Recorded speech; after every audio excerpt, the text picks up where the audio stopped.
All right, so we've determined that this actuator is leaking. It's not closing all the way, and so I'm going to show you how to remove it, and then be able to replace it with a new one. So I'm gonna use my little tripod here. I've got a little tripod to hold my phone, which I'm using as my video camera here. So let me just get this all sorted out here.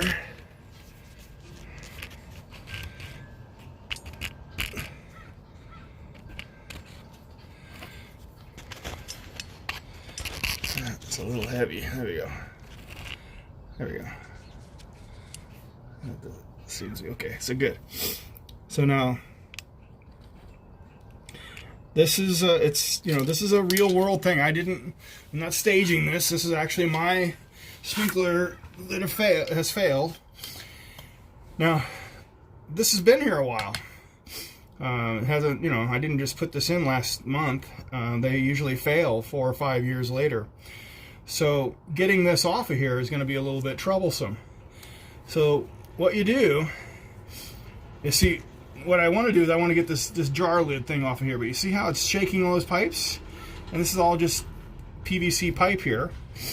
And I don't want to break that PVC pipe because that'll just add to my workload. I want to do this the easiest way possible. So I get a big screwdriver and I wedge it between here, and instead of twisting the valve, I'm pushing against that screwdriver and to open this lid up. So I've just popped that.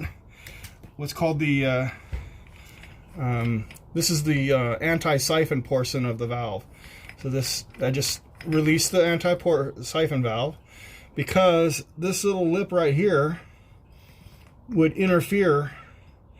It wouldn't allow me to come off of there without taking this off first. So I take this off first, and just to show you, this is actually the little bit that is actually the anti-siphon. What it does is it lifts up and it seals here to not let water spill out, or actually what it does is it spills it out and doesn't let water back into the main water supply for Los Angeles. So it's a safety measure to keep bad water from going back into the water supply for everybody else's house.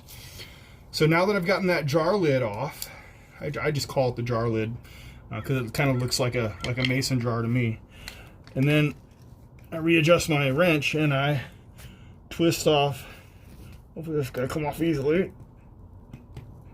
Oh, there we go. Takes a little bit of pressure. And that's why you don't want to. That's why you're using the screwdriver, so you don't break these pipes. But now this just spins right off of there. And I don't have a clearance issue with that jar lid that I took off first. And then this is off. Now this is the bit that I go down to the store and I replace. What's happened is inside of between these two halves here, there's a little rubber diaphragm, and that rubber diaphragm, from just sitting out here in the weather, has gotten brittle and old, and it's just not as flexible, and then it's not allowing this is the seal here.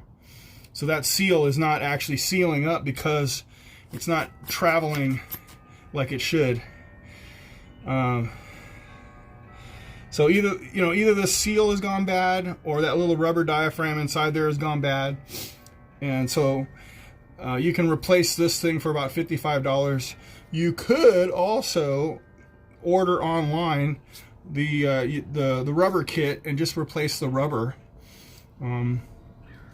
It's about $14 for the rubber kit, but it has been my experience that it takes a little bit of fiddling with when you got to tear this all apart. All these screws come out, and you replace some rubber bits that are inside of here as well.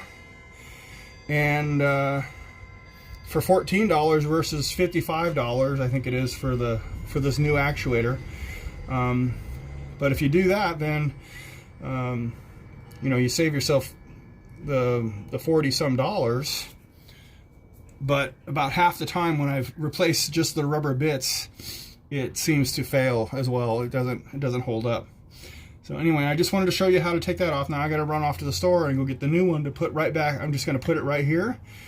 I'm going to screw it back on, and then put that back on, and it'll come with a new solenoid. You know, and you're done. That's a done deal. That's how it's done.